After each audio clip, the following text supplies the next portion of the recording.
Tonight, Igbo Apex Social-Cultural Organization Ohanaeze Ndigbo wants all political parties to zone their presidential tickets to the southeast to appreciate the region's support for other regions in the past. All appears set for Vice President Yemi Osinbajo to formally declare his intention to run for the presidency as support groups continue to market the credentials of the Vice President for the top job. Christians across Nigeria join their counterparts across the world to celebrate Palm Sunday, which signifies the triumphant entry of Jesus Christ into Jerusalem days before his crucifixion. And French election enters the second round as Emmanuel Macron slugs it out with Marine Le Pen in a bid to become the first president to be re-elected in 20 years.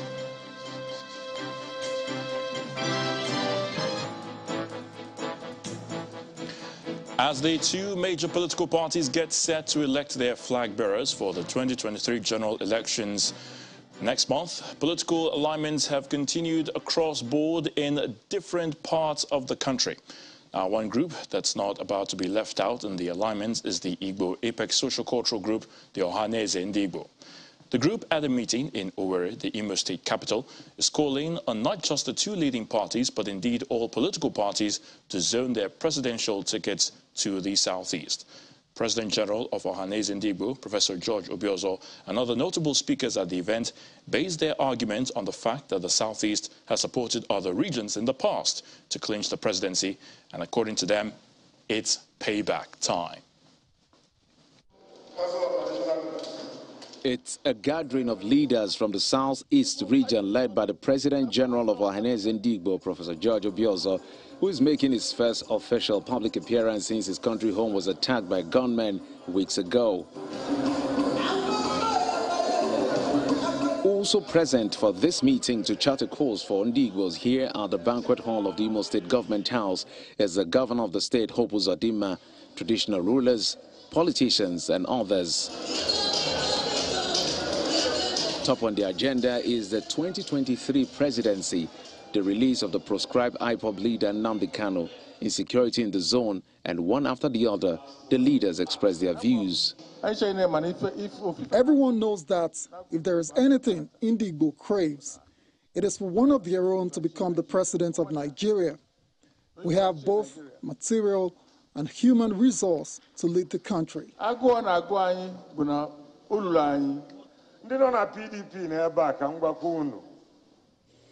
Those of you in the People's Democratic Party who cite no more zoning, don't expect votes from the region you did not zone the presidency to. You said it was there before, and you're now saying something different. Please, don't expect our votes. And to the All Progressives Congress, which has zoned the party's chairman position to the north, let the president come from the south. Except you show signs that you are serious, it will not come to you. Nobody can dash you power. You take it. And we must show you that sign. And this is the time for us to show that sign. I wish to appeal.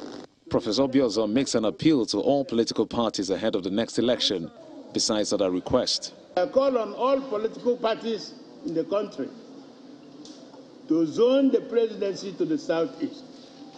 I appeal to Mr. President to consider the release of Nnamdi Kanu and the other young Igbos in detention in different places. Governor Uzodimma believes that it is time for Nigeria to consider the clarion call of Ndigbo to ensure equity and fairness. It is now obvious from every indication that Ndigbo have also cried enough about their marginalization. It should also be clear to the political class that the time has come again for them to wipe out this another historical tears that has befallen Ndigbo as a group. The leadership of Ohanaeze Ndigbo says steps have been taken to ensure that Ndigbos are more united than ever before to forge a united front to enable them achieve their desire in the next election cycle.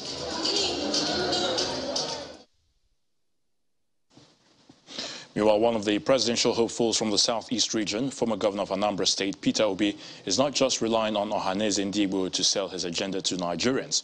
Mr. Obi, who was a guest on our political program Sunday Politics earlier today, said his major motivation for joining the contest is because he has what it takes to solve Nigeria's problem. Mr. Obi believes that with the antecedents in power rotation, it will only be fair for the Igbos to be considered for the presidential ticket this time around.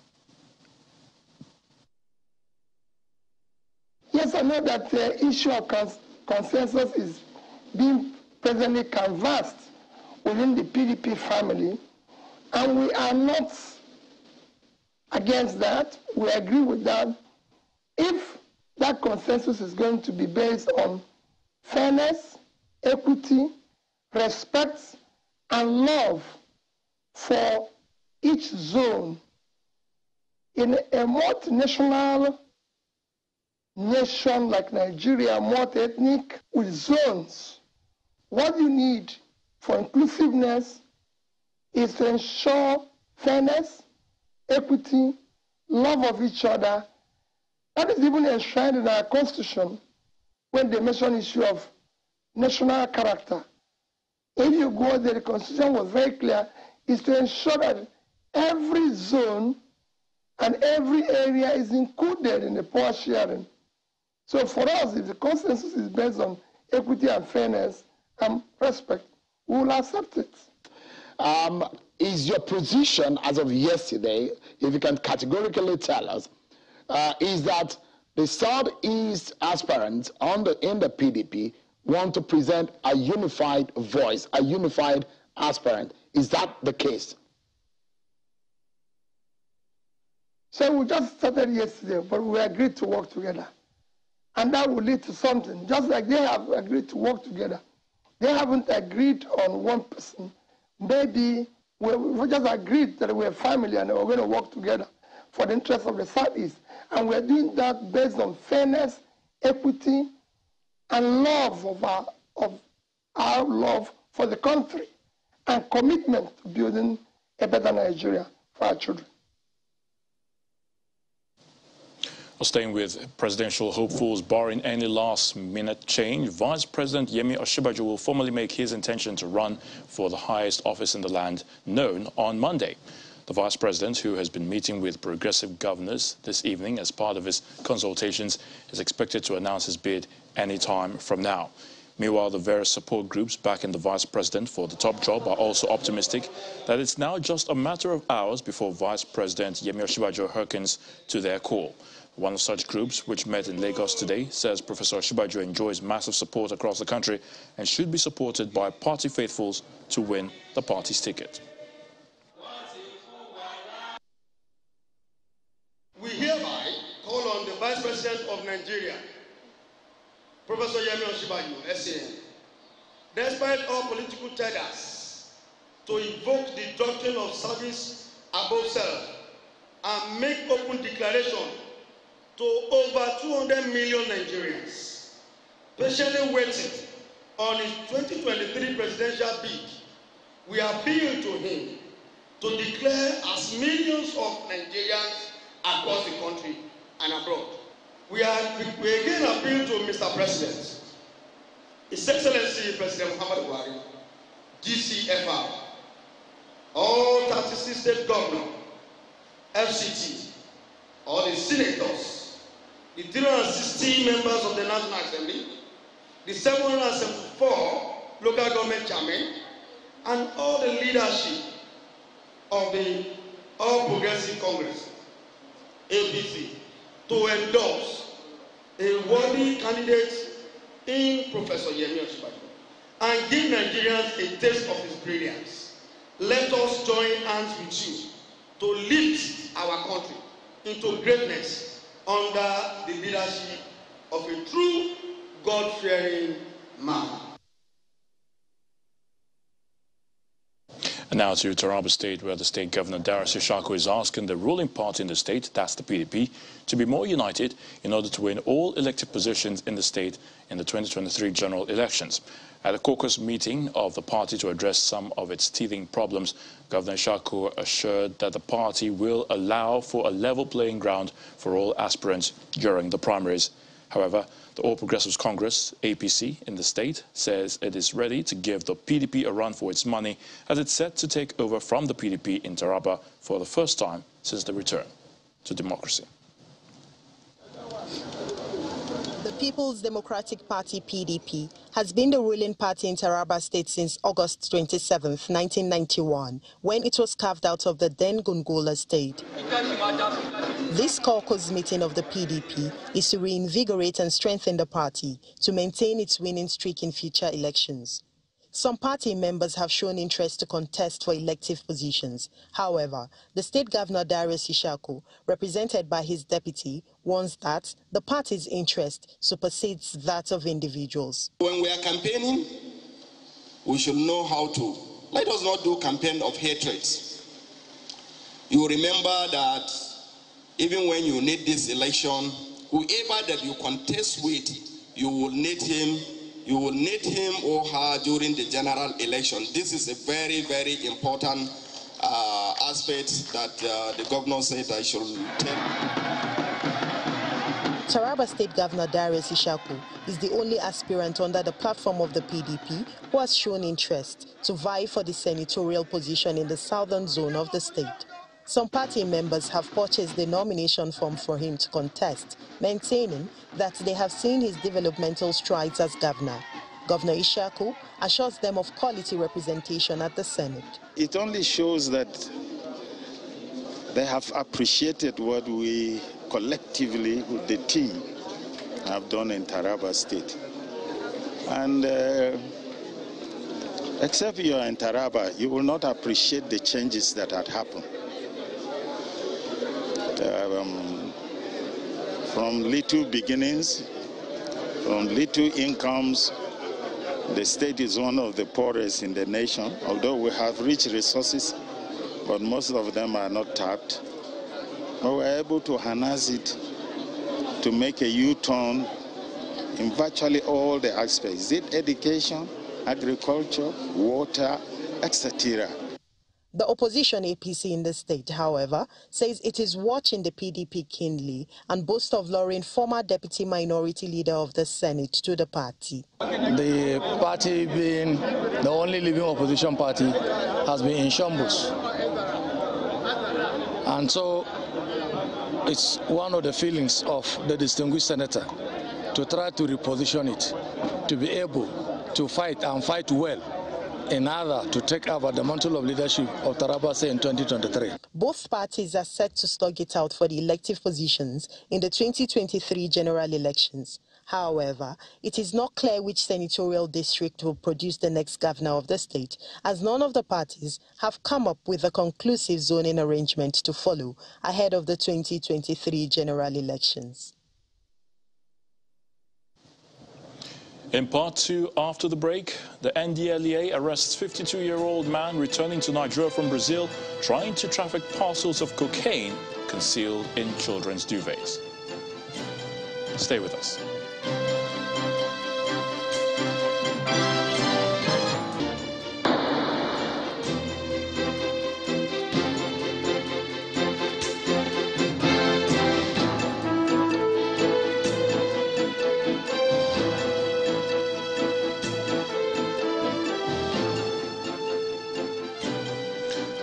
Welcome back. If you've just joined us, you're watching the news at 10 live on Channels Television Lagos. A reminder of our top stories.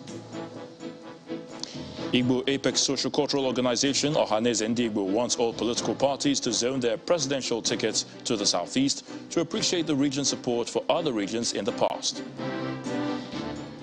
All appears set for Vice President Professor Yemi Osinbajo to formally declare his intention to run for the presidency as support groups continue to market the credentials of the Vice President for the top job. Christians across Nigeria joined their counterparts across the world to celebrate Palm Sunday, which signifies the triumphant entry of Jesus Christ into Jerusalem days before his crucifixion. And French election enters the second round as Emmanuel Macron slugs it out with Marine Le Pen in a bid to become the first president to be re-elected in 20 years.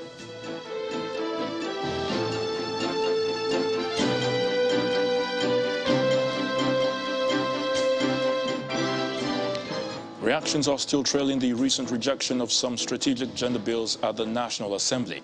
Well, the action raised many questions as to whether Nigeria is actually walking the talk about enhancing gender equity and inclusion in politics. Our next report examines the hurdles and some possibilities around getting women to top political positions in Nigeria. A lot has been said about the place and space for women in governance and society, especially in Nigeria. From the provisions in the Sustainable Development Goal number 5 to gender bills and agitations for relevance in political equations, there had been a lot of push to realize a world of equal opportunities. Technically, we are ready because we have the women. We have, serious people who have the exposure, who have the credentials. But we need to be able to build the kind of systems that can allow us to throw these women up all the way up. And it's going to take a while. Just recently, some women protested in the nation's capital when the National Assembly rejected 5 gender-based bills seeking to ensure affirmative action for women in elective and appointed positions. And before that, Senator Abiodun Olujimi's proposed legislation on the provision for women's empowerment and gender equality was withdrawn after much pressure from lawmakers against the Equality Clause. We asked for 35%. At what level do we have 35%? Except in a few states, and I give kudos to my state. They're at least trying in Ekiti. And maybe Kaduna and all of the PDP states. Where else have we been able to get 35%? Not even at the executive, at the federal level. Not at the legislature. Not anywhere. And Nigeria is a signatory to all the protocols, saying that there should be parity. We're not saying equality. Parity. 51.6% of the population. And they have 3%, 6%. I mean, it's not the best. We're still going to demand what we've been demanding for. With the governorship election in Ekiti State less than 12 weeks away, the women are making a bold statement as one of the political parties have picked a female flag bearer, and she says the era of queuing behind men is over. Our women have gone out. They will do it. They just want us to, to be a little more relaxed, and they want to see Ekiti State come up with something good. That's why we are coming out to tell them. By the time I emerge as the governor of Ekiti State, I think the National Assembly will also sit tight, and they will see it that it's not only in Nigeria that is happening. Just that people like to do the same thing the archaic way they've been doing it. With the promise by the National Assembly to revisit the rejected gender bills, coupled with the resilience and push by gender activists and women groups, it appears that there is a silver lining in the cloud for women. The newly proposed revenue sharing formula by the Revenue Mobilization, Allocation and Fiscal Commission is not going down well with some state governments. The chairman, Nigeria Governors Forum and Governor of Ekiti State, is insisting on 35% derivation for the state governments to enable them function effectively. Mr. Fahimi also believes, for now, the revenue sharing issue can be best addressed through the process of constitution amendment. He was speaking on our political program, Sunday Politics. The resources that have been put alongside those responsibilities have not been commensurate to the responsibilities assigned to state and local government. So, in essence, the governors are not at home with the formula in which RAMFAC has presented. If I may ask, what are the formula that the governors propose to RAMFAC?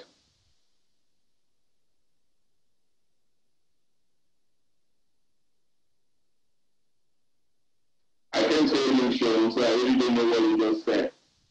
There's a problem with the question is that from the explanation that you gave earlier, it does look like the position of the governors of the 36 states are totally different from the formula that Ramaphosa gave.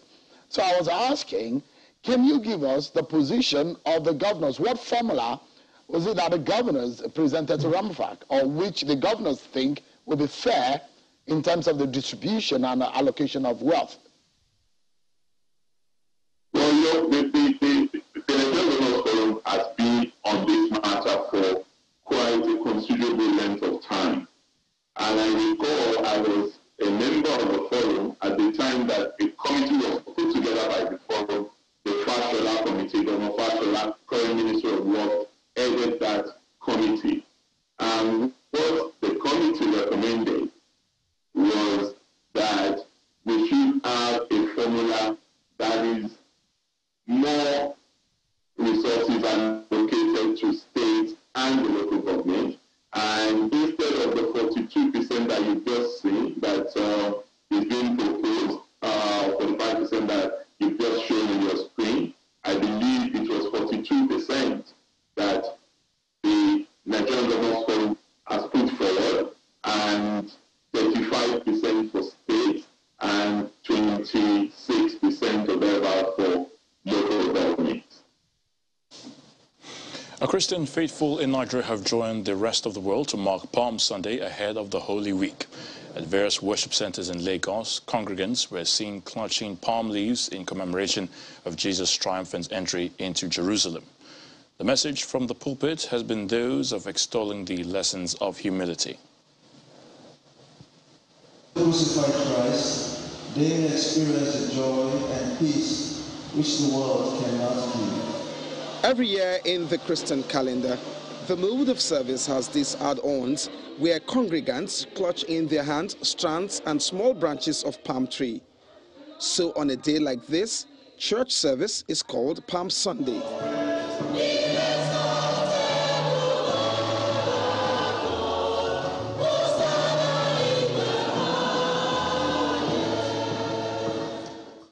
The palm held by faithful is both significant as it is symbolic of Bible Day's event when Jesus Christ marched into Jerusalem, announced as King of Israel, riding on a donkey and being received warmly with laying of palms on the floor for him to ride on.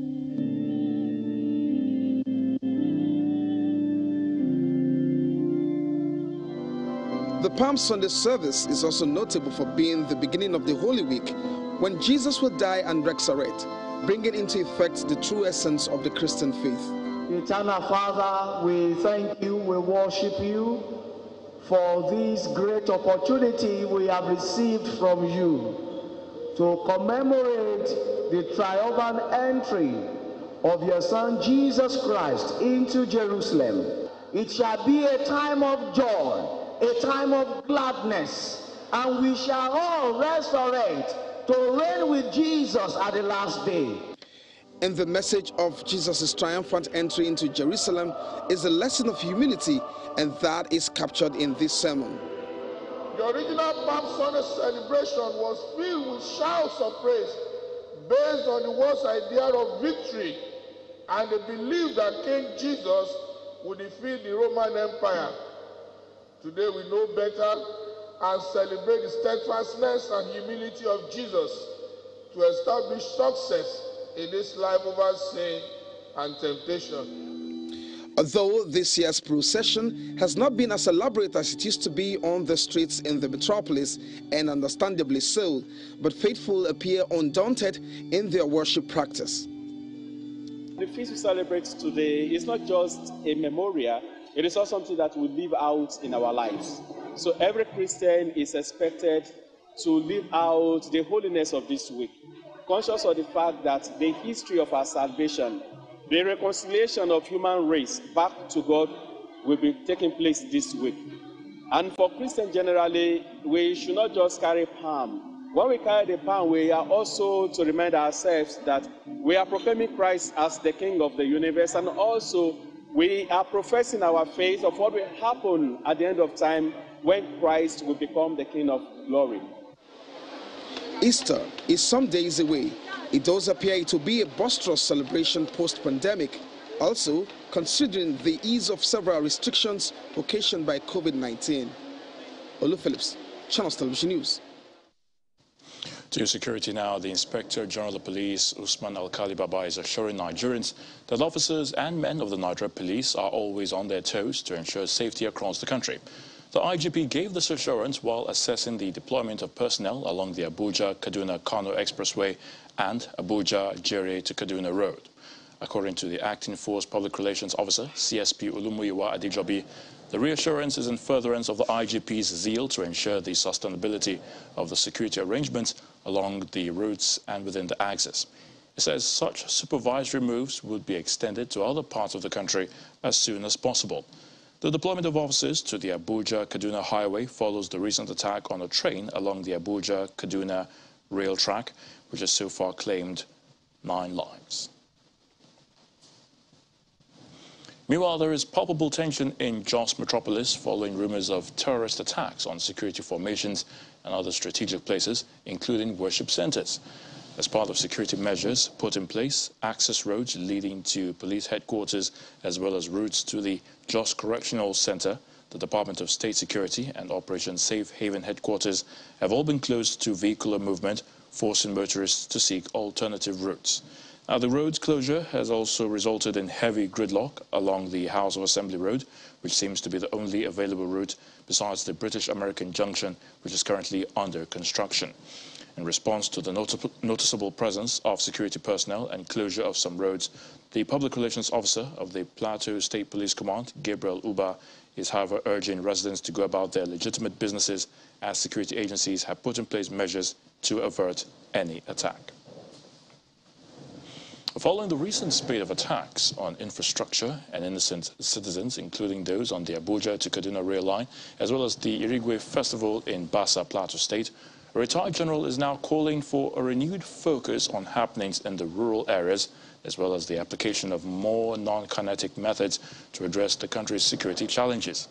The former commander of Operation Safe Haven, the military outfit set up to tackle insecurity in Plateau and parts of Kaduna and Bauchi states, Major General Augustine Agundu, told Channels Television's Ladi Akeredulale on our current affairs program Newsnight that his experience in the fight to restore some measure of peace shows that a misapplication of priorities is what is responsible for the very limited progress recorded in tackling insecurity. What is missing most often is when you start, if you have some misapplication of priorities. Now, we do have what we call a mission command concept in the military terminologies. You have to understand what it is. You must have done your threat assessment to the capacity that you're able to know how to apply the resources at your disposal, both human and material, to achieve results. This is very paramount. And in the course of my assignment here, I realized that there is a total disconnect between the rural area and the urban. My focus then was on the rural area. And I understood the people of the rural area and now brought out their experience, what their concerns from the rural. I brought it now to urban. Then I cannot tell somebody that, no, what you're saying is false. This is what the people are telling me. Then we are not able to mix. You see, like I said, you cannot take the same concept of operation here to take it to another, but it will not work for you. Of course, we have kinetic and non-kinetic approaches to solving situations. Now, which one do you carry? I realize that I have more effort, that more effort on non-kinetic will give me results other than kinetic.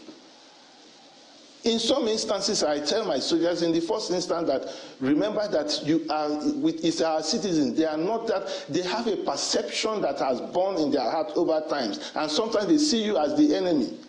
So you must be ready to take that insult in the course of your operation, so that you don't become high-handed. Then we pumped a lot of non-kinetic effort, and they say, hey, we're seeing something different. With that, I want the people to my side.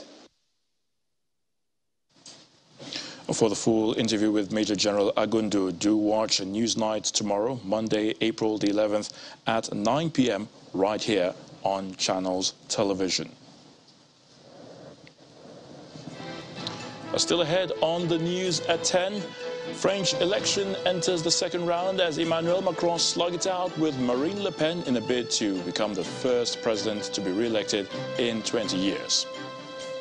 Join us again.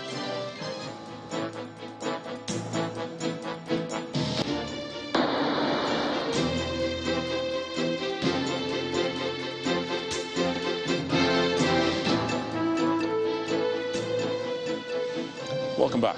The President of the Senate, Senator Ahmed Lawan, is asking governments at all levels to ensure that they are proactive by preventing drug and substance abuse by the youth. He made this appeal at the foundation laying ceremony of the Drug and Substance Abuse Rehabilitation Center at the Federal Neuropsychiatric Hospital in Buduegba, Kwara State.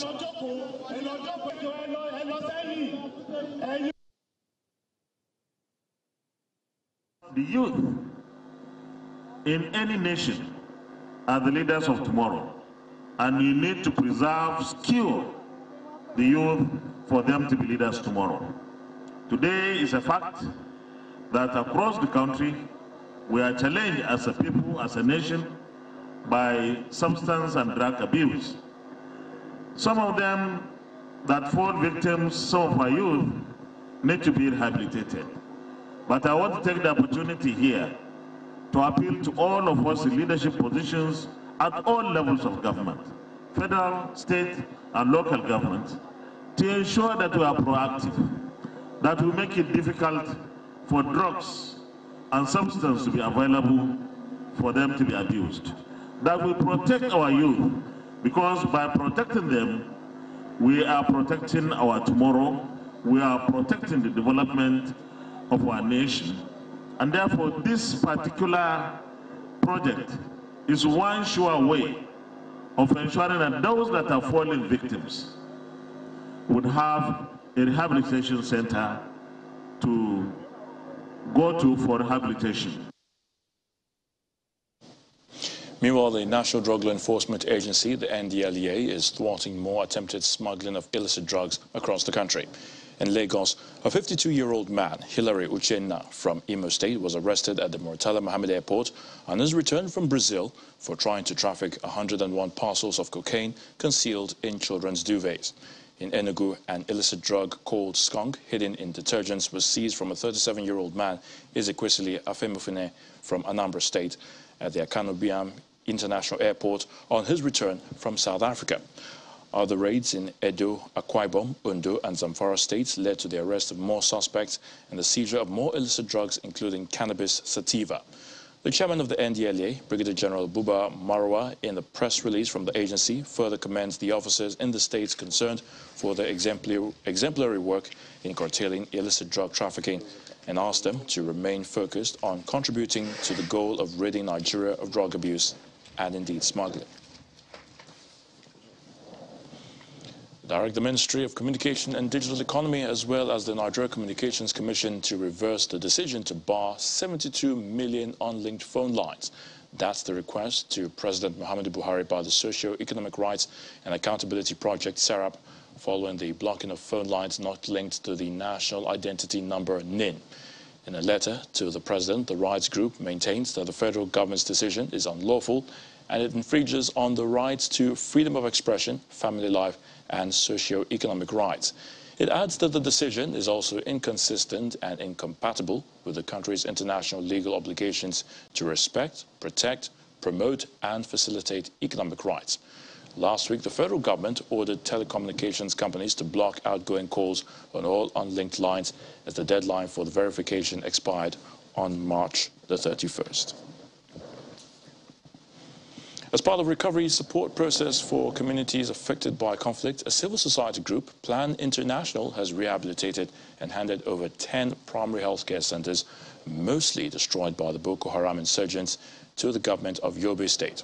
Inspecting the facilities after the handover, Governor Maimala Buni, represented by the Commissioner for Health, Dr. Lawan Gana, reveals that over 100 healthcare centers have been renovated, while others were upgraded to general hospitals across the state.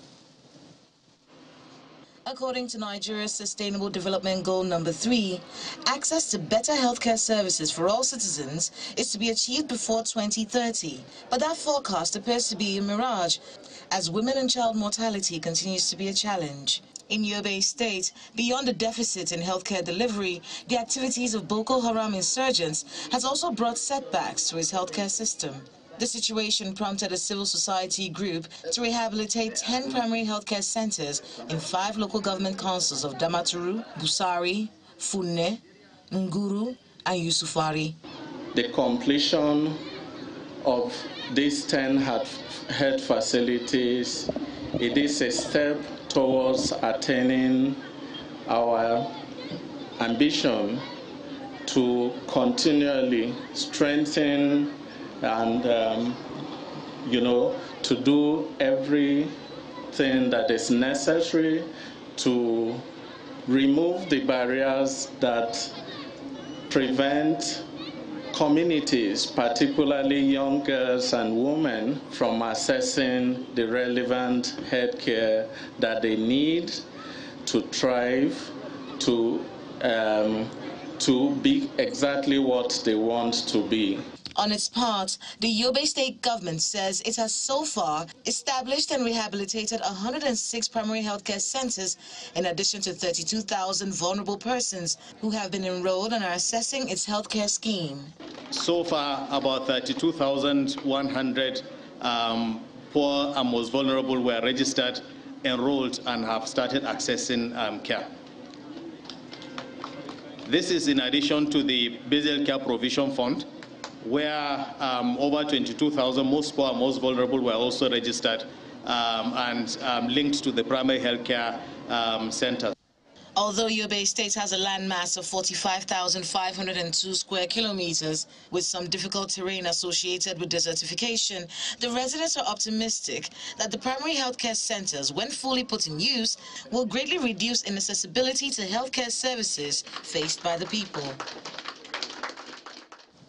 As part of efforts to reduce unemployment in Nasarawa State, over 1,500 persons have received empowerment items in Akwanga local government area under the Abdullahi Sule Empowerment Initiative.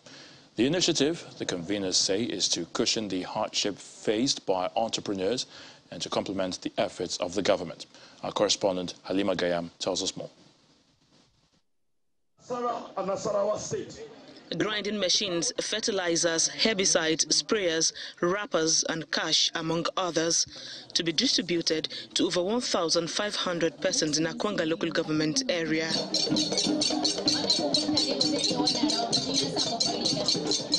It's an empowerment program tagged Abdullahi Sule Empowerment Initiative that aims to provide succor to the vulnerable in the area and to support the governor's empowerment programs. The governor joins the gathering of traditional rulers, sons and daughters of Akwanga local government area who are here to witness the distribution. Convener of the initiative highlights the essence of the program. Every ESCO from every ward, every polling unit is going home with not less than 5,000 naira. The chairman and other local government executives are having beyond that. Whatever is given and whatever is received, the word lies not in the value of its cost, but in the value of its symbol of our togetherness and the gains that have to come and those to come in the future. As the governor makes symbolic presentations, he harps on unity. I'm always happy when continuously I see the people of Akwanga united. Once we are united as a people, forget about the number of votes. Forget about 2023. I told Kwanta, 2023 is in God's hands. Beneficiaries cut across the 70 polling units of the local government, with organizers promising it won't be a one-off. Halima Gayam, Channels Television News. And now to the arts. Eyes of a Lagos Boy is a photo exhibition by Bolaji Alonge at the Quintessence Gallery in Lagos. This photographer, who captures his pictures in mostly monochrome, tells the stories of interesting places beyond the commercial city as we see it on Art Review tonight.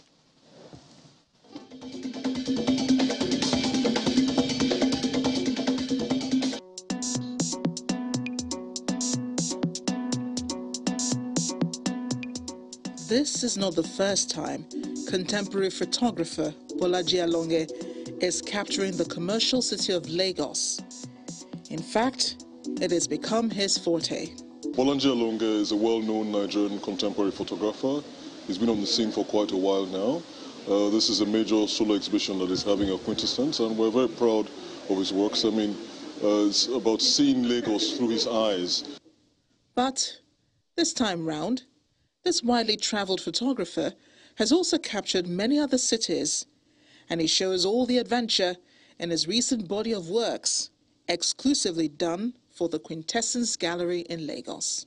It's a black and white collection of photos that I have taken around Nigeria, around Lagos, around the world, and I am sharing with everyone and the audience. And it's a fantastic platform to be able to share it here with Quintessence, using Quintessence to reach out to the world. Bolaji takes the audience on a trip to see interesting people and places without having to move an inch. All they need do is take a look at these pictures, and that's enough to whet their appetite, just in case they never had a wanderlust. I've been taking photos all my life. I'm more of the person you can call a self-trained photographer. Unfortunately, I studied public relations and advertising, mass communication from the University of Lagos. So I've been able to really, technically, add it to the knowledge I have, which we can call a talent. So mainly, what inspires me is my society. Themed Eyes of a Lagos Boy, the exhibition reveals a collection of black and white images, expressive of the historical, cultural, and aesthetic norms of the commercial city from the view of this Lagos boy. Black and white photography really makes photos more artistic. I think there's a message here by mixing also images of Lagos and other places, that the beauty of Lagos is as exemplary as the iconic images we know of New York. Like every city has its I would say has its charm and has its undeniable character, and I think that's what Bolaji tried to capture here. This globetrotter is a graduate of mass communication from the University of Lagos. Instead of grabbing a pen, he's been using his camera to tell stories and let people understand that the world indeed is your oyster.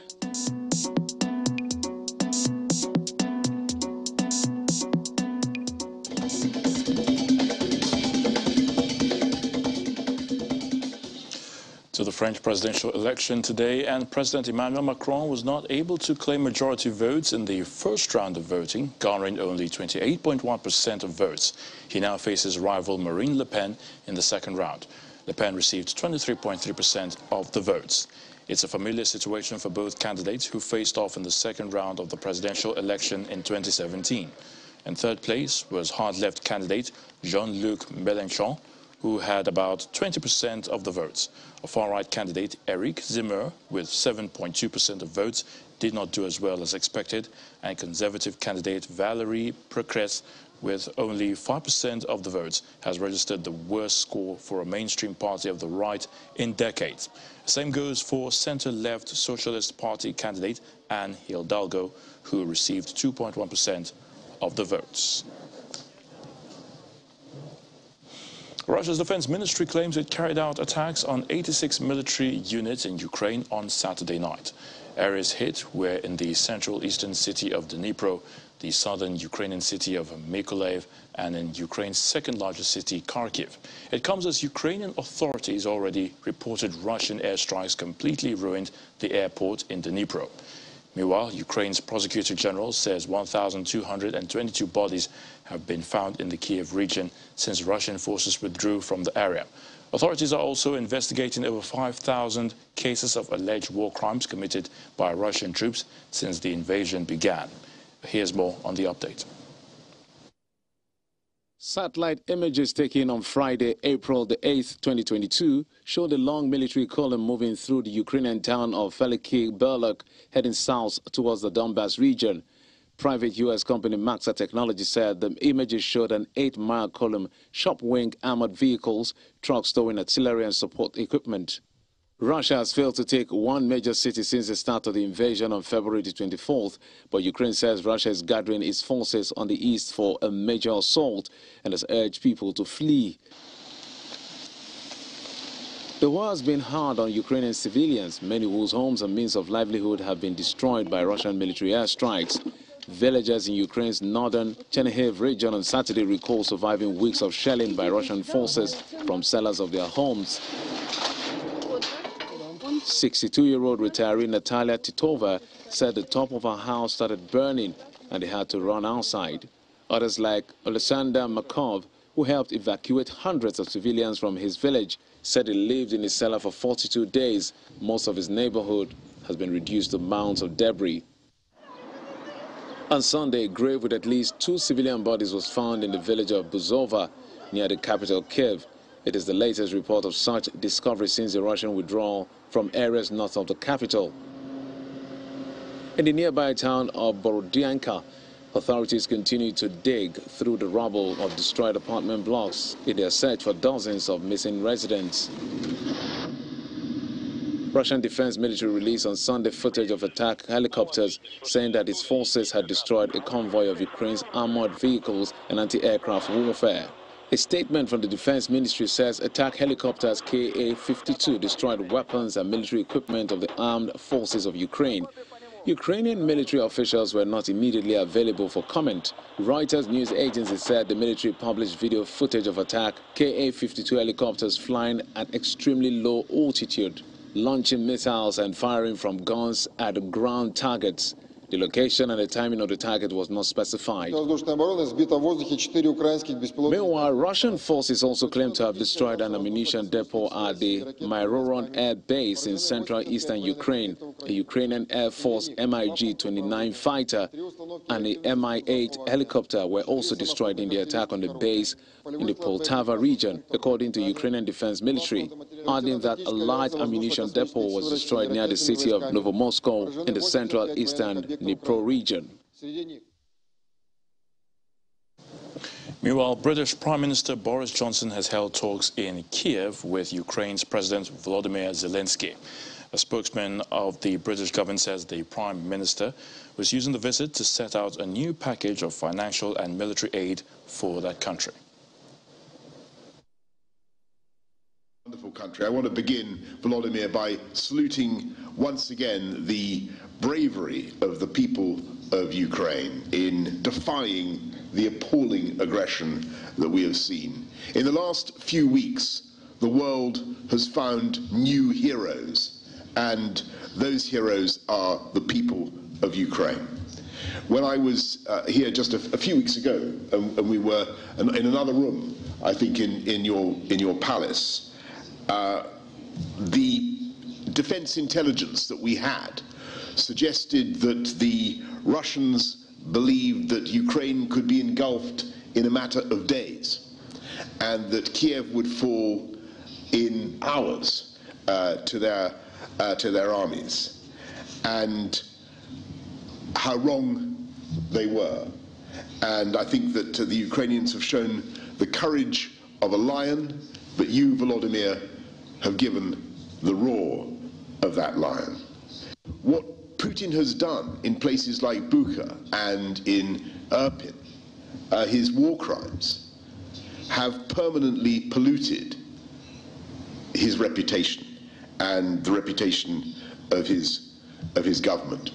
And it's clear, we discussed this at length, it's clear that what he is doing now, he has suffered a reverse, but his retreat is tactical, and he's going to intensify the pressure now in Donbass and in the east. And together with our partners, we are going to ratchet up the economic pressure, and we will continue to intensify week by week the sanctions on Russia. Not just freezing assets in banks and sanctioning oligarchs, but moving away from use of Russian hydrocarbons. And we will give you the support that you need, the economic support, but also, of course, the defensive military support, in which I'm proud to say that the UK helped to to lead the way. Pakistan's Prime Minister Imran Khan has been ousted by a vote of no confidence over his leadership, making Khan the first Prime Minister to be removed through that process. The opposition parties were able to secure 174 votes in the 342-member House in support of the no confidence motion. The vote was held past midnight after opposition parties brought a motion against him following days of drama. The motion was first brought last week, but the former cricket legend blocked it by dissolving Parliament. A Sunday's vote took place after the country's Supreme Court ruled in favor of opposition parties and said that Mr. Khan had acted unconstitutionally. His replacement, who will be voted in by Parliament on Monday, will be able to hold power until October 2023, when the next election is due to be held. Meanwhile, Mr. Khan had said he would not recognize an opposition government, alleging that there was a US-led conspiracy to remove him because of his refusal to stand with Washington on issues against Russia and China, allegations the United States has denied. Hundreds of members of an anti-immigration group in South Africa, known as Dudula today, marched through the streets of Durban, demanding their government take strong action to deal with high numbers of illegal immigrants in the country, whom they allege to be involved in various criminal activities. Singing and chanting anti-immigrant slogans, they marched under the watchful eyes of the police before proceeding to Point Police Station, where they handed a memorandum with demands. Operation Dudula is a splinter group from the faction and the Put South Africans First movement, an organization that first popularized and renewed anti-immigrant campaigns on social media before finding expression on the ground. The new movement is led by the 36-year-old Lanla Lux Lamini, born Lanla Pabalo Molauli.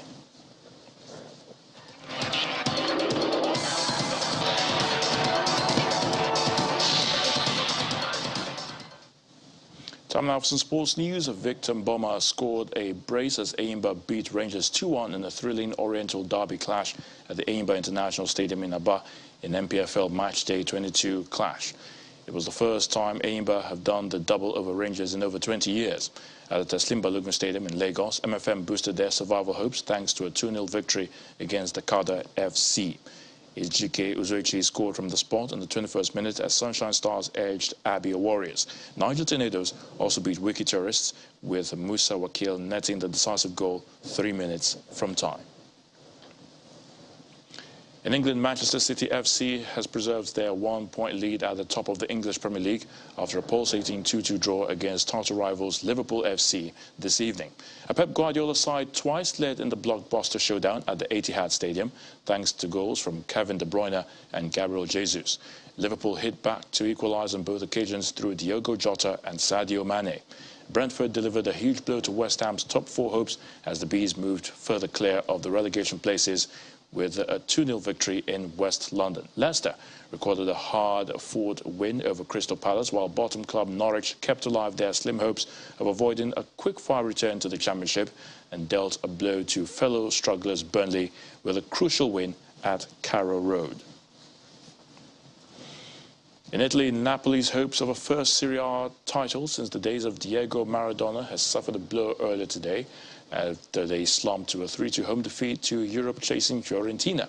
Our last champions in 1990, Napoli would have moved top of the pile with a win in front of their 50,000 fans in Naples, but they stay a point behind league leaders AC Milan after goals from Nicolas Gonzalez, Jonathan Ikone and Arthur Cabral condemned Luciano Spalletti's side to a painful defeat.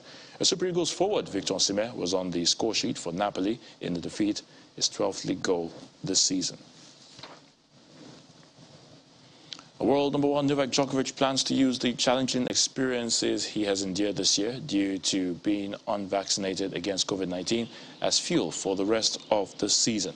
Now, the 20-time Grand Slam champion begins his clay court campaign against Spaniard Alejandro Davidovich Fokina at the Monte Carlo Masters on Tuesday. I hope it won't be 6 months, 6 matches.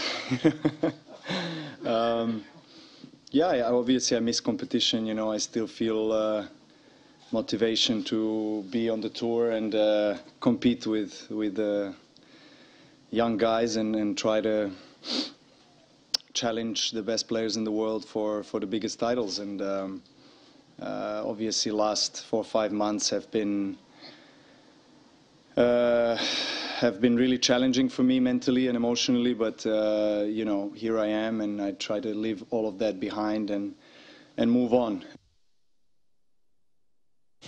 Charles Leclerc says he continues to be surprised by Ferrari's early season pace and called his big championship advantage crazy after a dominant victory at the Australian GP. Leclerc was in control throughout Sunday's race, with Ferrari's speed giving him a healthy lead over the Red Bulls before Max Verstappen's retirement, and eventually took the checkered flag by over 20 seconds. Despite controlling the championship so far with 2 poles and 2 wins, the Ferrari driver isn't getting ahead of himself just yet.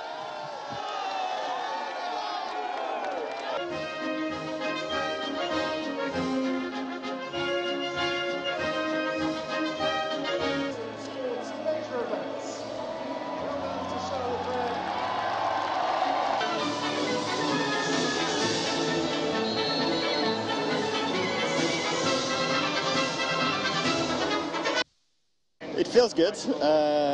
Yeah, I'm so happy because Melbourne is always a track that I've been struggling in the past. I mean, I've only been twice before because then it was cancelled for COVID, but it's not a track that fits me very well, and I've been struggling. And then in qualifying, I put everything together, and in the race, I drove exactly like I wanted to drive. So I'm very happy, but of course, this wouldn't have been possible. I think we had the best car today, and it's no secret, and that's thanks to the team. They've done an incredible job. So I'm extremely happy about the result today, and we need to keep pushing.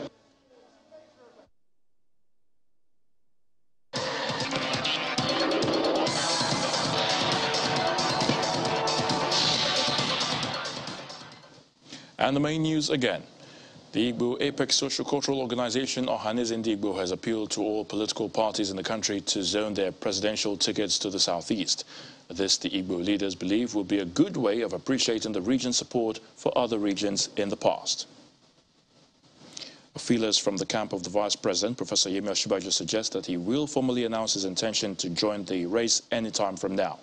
Earlier this evening, the Vice President met with some progressive governors at his residence in Abuja as part of consultations before the announcement. Also today, Christians across Nigeria joined their counterparts across the world to celebrate Palm Sunday, which signifies the triumphant entry of Jesus Christ into Jerusalem days before his crucifixion. And French presidential election has entered the second round with Emmanuel Macron slugging it out with Marine Le Pen in a bid to become the first president to be re-elected in 20 years. That's the news at 10. Many thanks for watching. I'm Ayotunde Balogun. On behalf of everyone here, it's good night and stay safe.